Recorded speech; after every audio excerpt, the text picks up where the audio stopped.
two.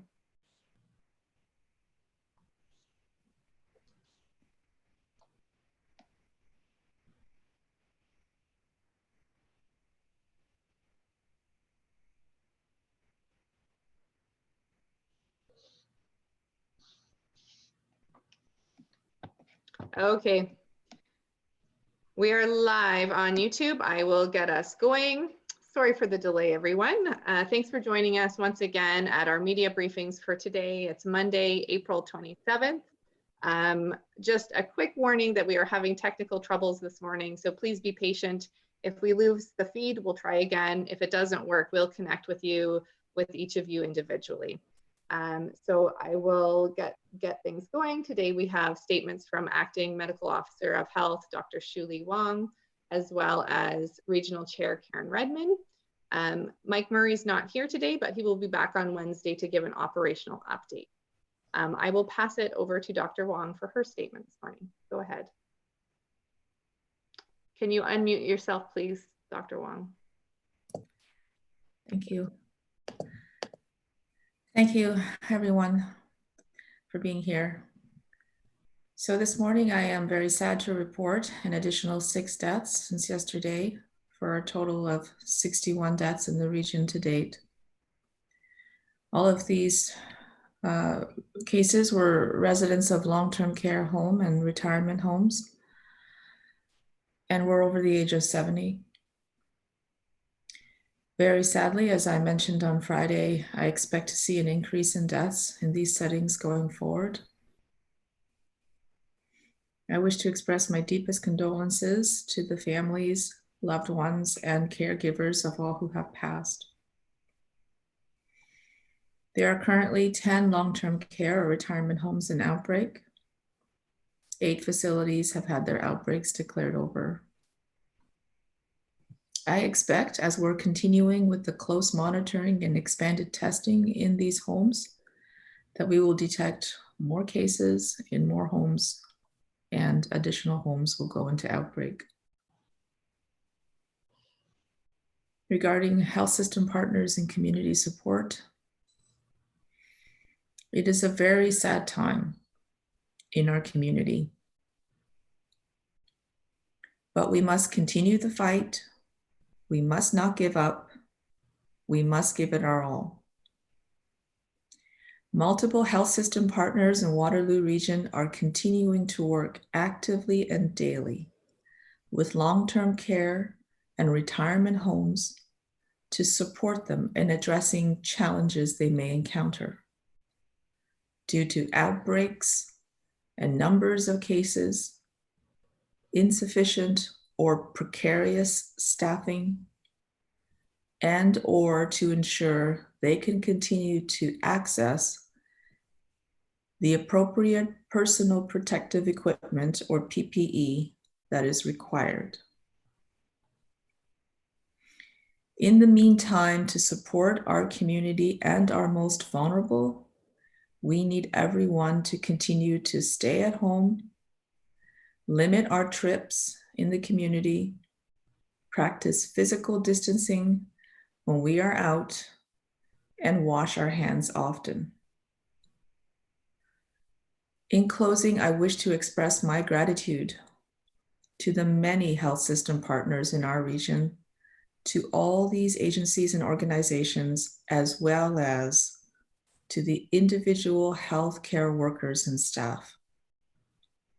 You are breaking down barriers across our healthcare system to enable better care and support for the residents in our community.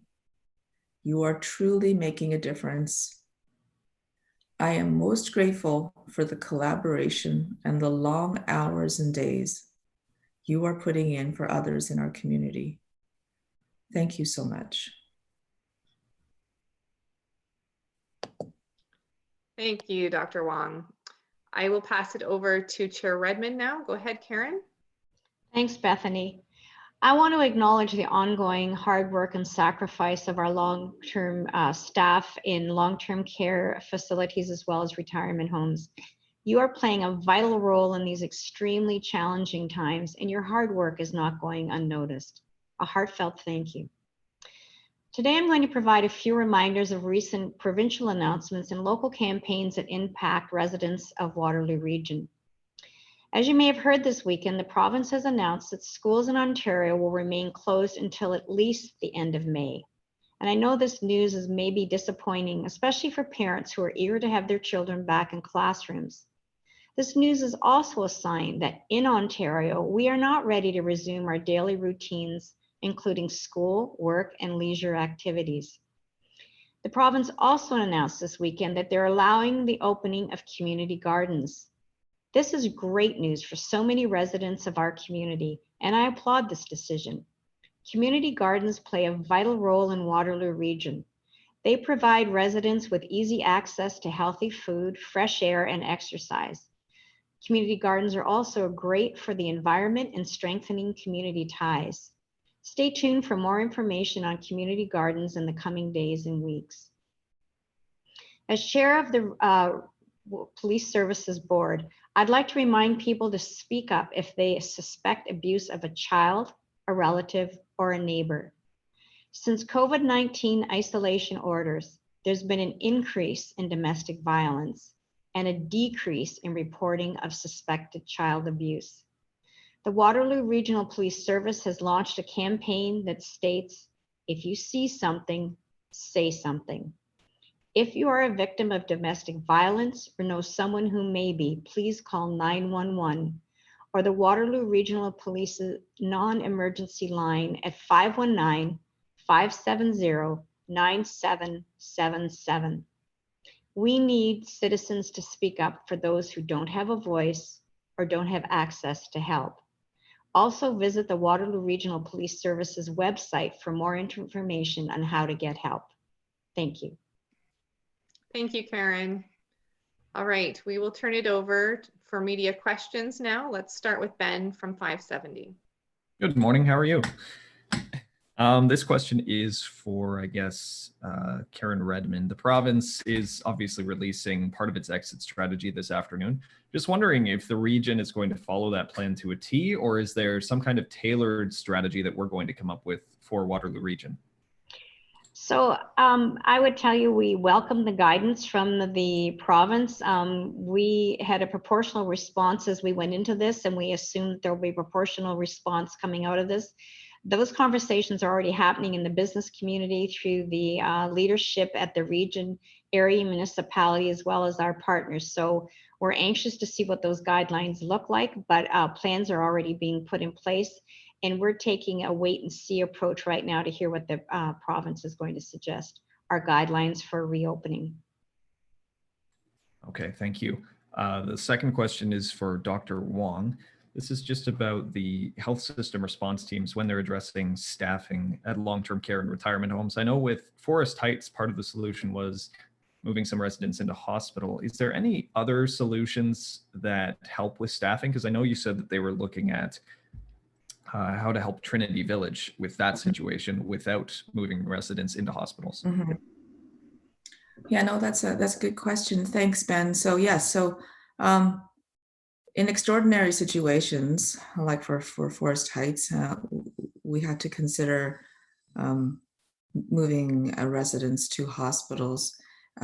But in addition to that, there have been additional staff deployed from health system partners, for example, from home and community care into Forest Heights. And those partners, including home and community care, have been working also actively with Trinity Village to try to stabilize the staffing, which can be easily destabilized in an outbreak when staff have to go off sick, or they have to self-isolate, or simply because there are more cases, and therefore there needs to be a robust staffing complement to care for those cases. So I can say that for all the homes on our dashboard where you see an increased number of cases, the health system response team has either already been in contact with those homes, or the homes have been in contact with the team. So it kind of varies from day to day what extra supports they may need. but the objective is to try to, as much as possible, project in advance what may be needed, and then, you know, through the efforts of the home, which will continue to look for staff, for example, if they project a potential insufficiency coming up, they will continue their efforts, but also the healthcare partners looking at what they can offer to help support these homes. So it's a very fluid process. It's constantly being updated.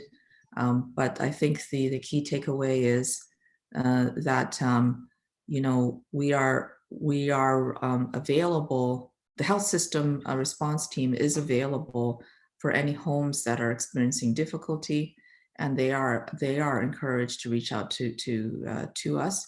Right now, the homes that have active numbers of cases, as you can see through our dashboard, that there's already been at least one communication, and usually more with those homes. Right. Of course. Now for those workers who are moving in home and community or working in home and community care, are they then just told to work only at that long-term care retirement home, or are they allowed to continue working in other facets?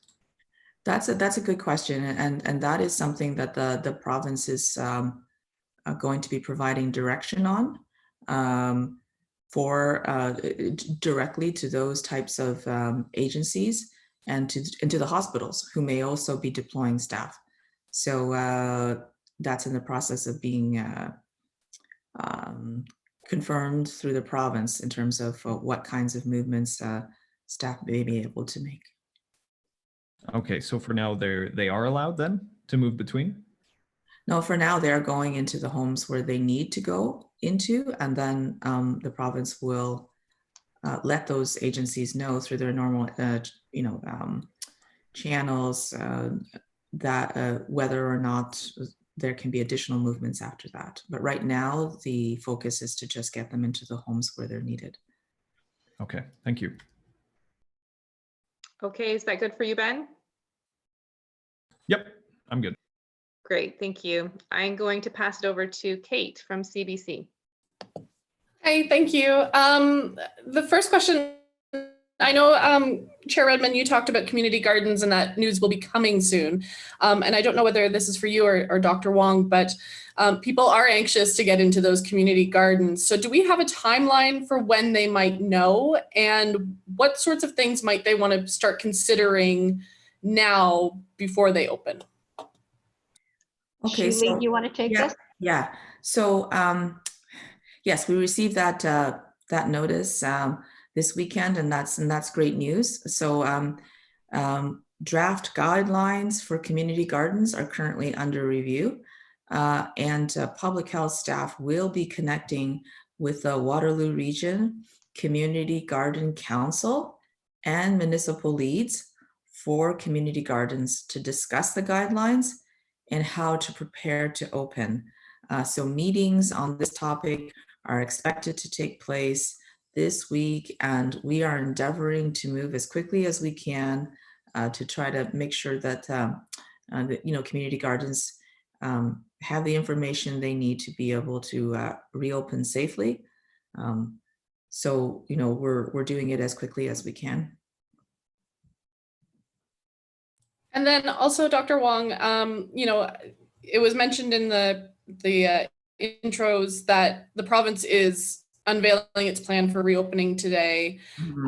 We talked about this sort of last week as well, that the region has started thinking about it. But what concerns do you have about this kind of conversation? Are you at all concerned that people are going to think, okay, we're out of the woods, let's go? That's a great question, Kate. So I think I understand that the province is having these discussions, with the public health experts at their provincial command table, and I understand that a lot of thought is going into how and when we may be able to reopen, and that the reopening would happen on an incremental, gradual process, as opposed to like a light switch on and off. So I'm also, like Chair Redman, anxious to hear what the Premier is going to be announcing later this afternoon.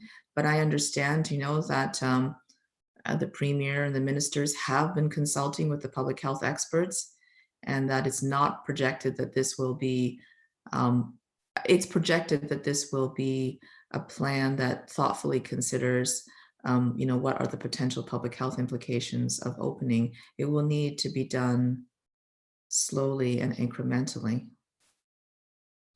Are you worried though that people might take this conversation and you know, I don't know if you noticed on the weekend, but around our house, there were tons of people out. And even in Toronto, there were people on trails so crowded that one reporter in Toronto turned around and went home because he said it just wasn't safe. And I guess as people hear things like reopening, they might say, yay, now's my chance to go wild. Yeah, no, that's a really good observation. And yeah, so that's one of the reasons, you know, I really want to emphasize to people, yes, you know, the weather's getting nicer, but no, you should not be doing anything different in terms of going out more. You should be continuing to follow the public health advice. It is imperative that we do not go faster than what we should be going at in terms of the speed of potentially reopening in the coming weeks. We absolutely need to stay the course, because if we don't do that, you know, in addition to the spread that we are now battling in the long-term care homes and retirement homes, we could have a very quick rise in community cases again if we do not stay the course. So really, it's a plea that I'm putting out to everyone in our community.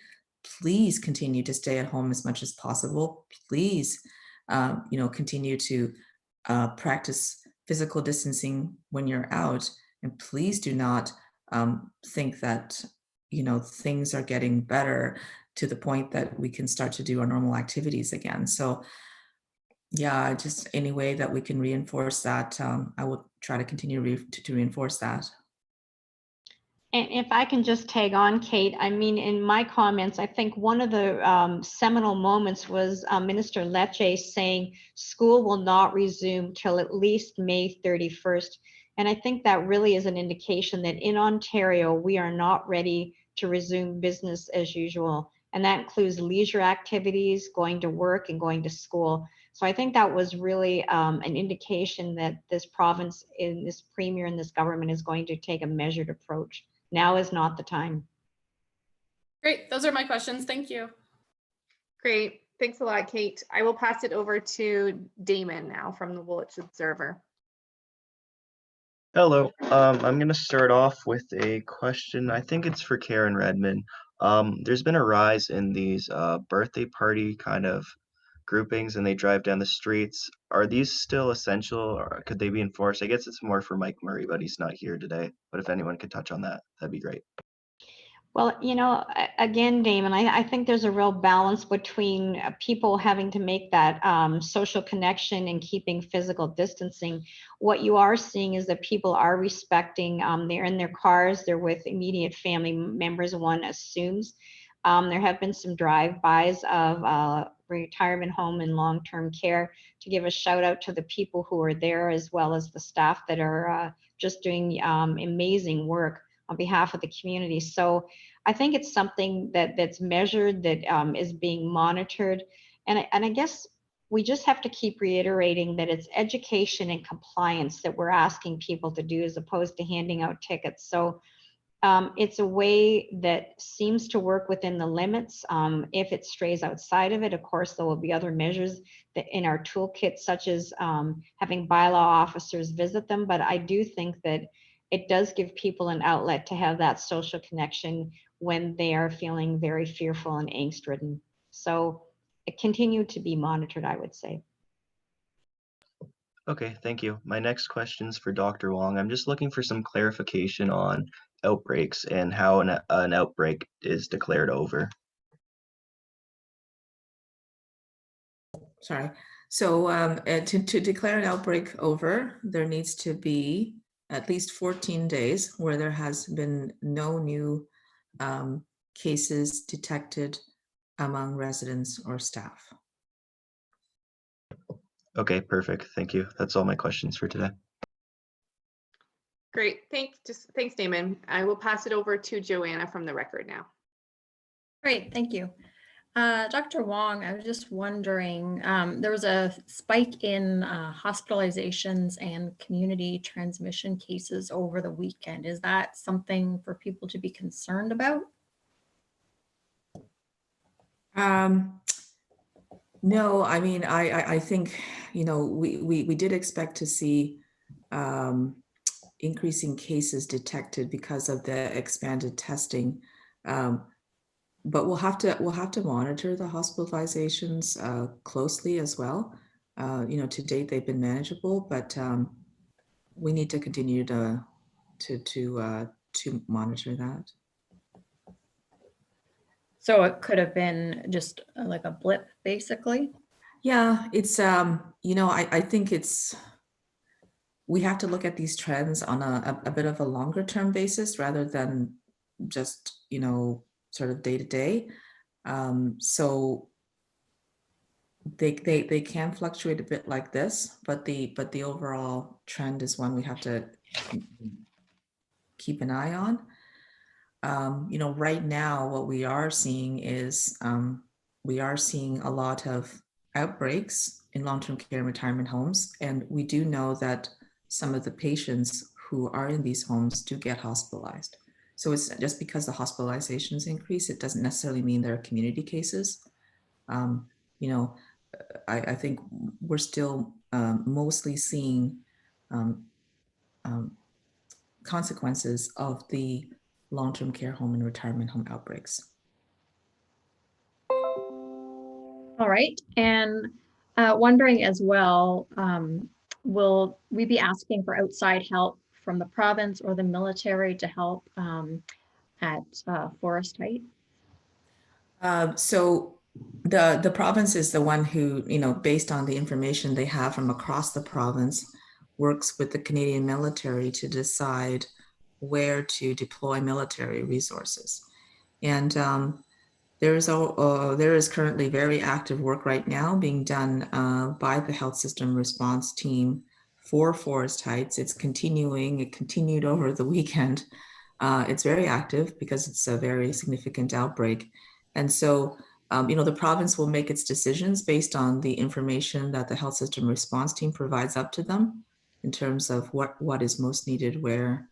But we're not relying on that, or we're not anticipating that we'll have that because we don't know if that will be an additional resource. And so we're continuing to focus on providing the resources that we need to Forest Heights within the health system response team partners. So if that decision was made, it would be outside of the region, Yeah. and what you're saying, yeah. Yeah. All right, those are my questions for now. Thank you. Thanks, Joanna. Okay, I will pass it over to Nicole from CTV. Go ahead, Nicole. Hi, good morning. This is a question for Dr. Wong. Forest Heights now accounts for almost half the deaths for the region. Were the recent deaths due to the posthumous testing that you had talked about on Friday?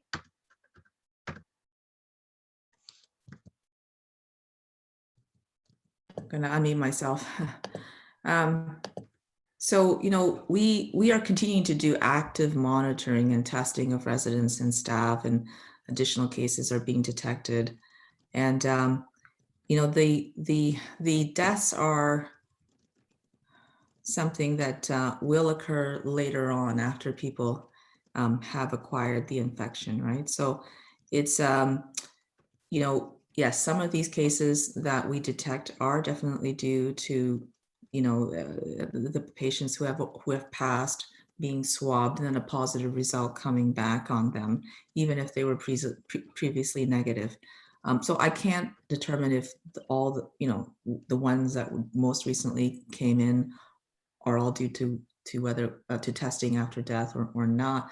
But testing after death does contribute to the number of deaths overall. And Yeah, so it is something that, because we are doing this testing for COVID-19, for homes in outbreak, we are detecting more cases, and now we know that they represent the accurate number of cases where there have been deaths, and where COVID has been detected, and where it even if it was not the primary cause of death, even if they died for other reasons, for example, a heart attack, or because they had a very significant fall and they couldn't recover after that. If they were diagnosed with COVID, then they are counted in the overall death count. Given the number of outbreaks and people not being able to visit and whatnot, are families able to, if they're on a waiting list, to put a loved one in a long-term care home at the moment, or is that waiting list just getting longer right now and everyone just has to wait and pause? Public health doesn't actually run the long-term care homes, so I wouldn't know the answer to the logistics for those kinds of things. But obviously, there's been a significant restriction, right, on visitors for long-term care homes, so even if long-term care homes admit additional residents, because they may be able to admit. Those new residents would also be subject to the same types of measures where you want to ensure that they're not bringing in COVID-19 into the facility, and that you're making sure, for example, that they're not incubating it either. So,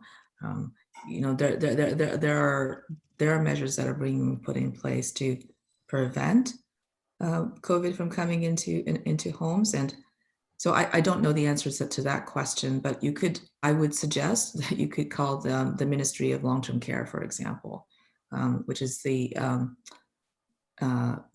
authority that oversees long-term care homes in the province.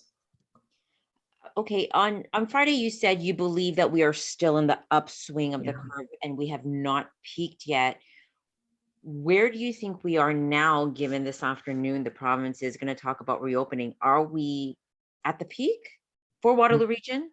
I don't know, because we only know that we've passed the peak when we've passed it, right? And so because I continue to see cases in homes and outbreaks, I can only conclude that we're continuing to be in the upwards part of the curve. I think the province has been trying really hard to make it clear that even though they are doing planning for reopening, gradual, very incremental reopening, they recognize that there is still a very serious and active situation occurring across the province in long-term care homes, which is why they're putting a lot of efforts into trying to provide additional supports for these homes, breaking down barriers through emergency orders, for example, that would allow redeployment of staff from other healthcare organizations into the homes. So my sense is they're trying to really, make clear that those homes are still a priority. We are still experiencing a lot of outbreaks in these homes, and that whatever measures that they're going to talk about in terms of overall societal reopening, which I understand is planning, is about planning and not about, oh, we're going to open tomorrow. I understand they are really taking into account what's happening, not only in the community, but also in long-term care homes and retirement homes. Okay, that's it for me. Thank you. Great, thanks, Nicole. I think our last speaker is Kevin from Global. Go ahead, Kevin. Hi, I just want a couple things clarified with the dashboard. Sure. When you say the people that are hospitalized listed on there, I assume that doesn't include people that have been moved to hospitals from Forest Heights? No,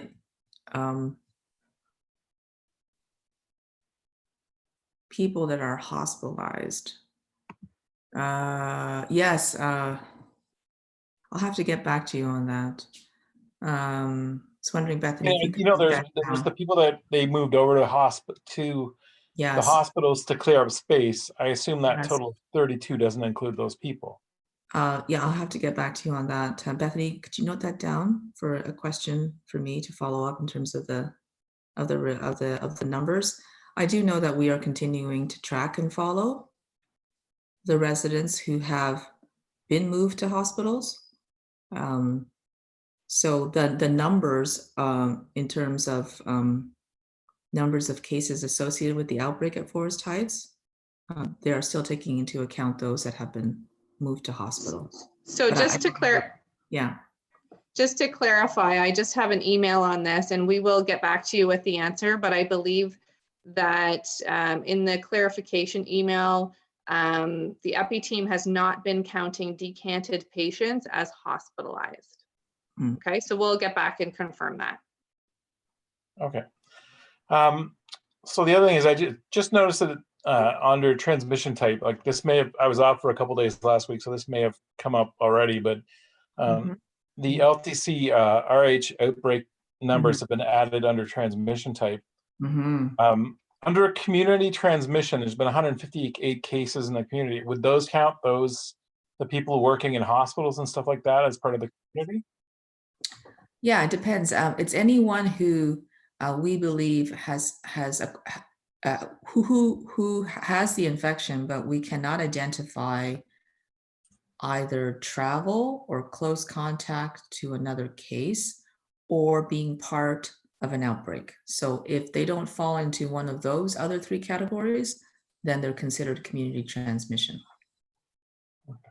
And just to follow up on Nicole's question,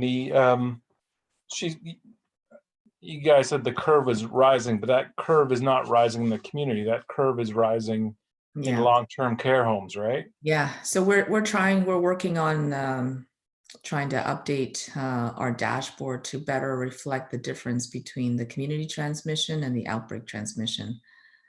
So we're working hard on trying to get that up as soon as we can, but it's not up yet. But you're right, Kevin.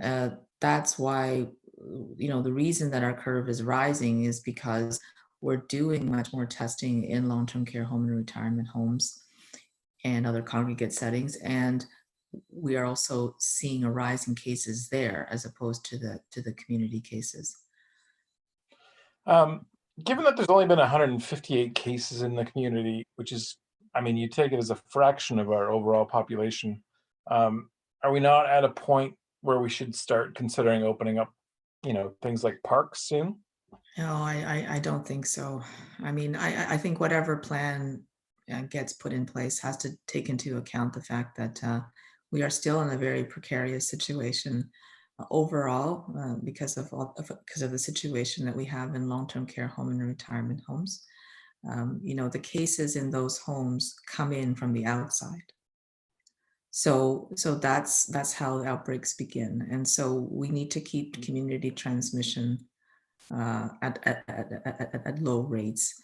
And I think what the transmission type graphics show really is that the outbreaks in long-term care and retirement homes have had the most significant impact in our community, like in other communities, in terms of the number of cases that become seriously ill and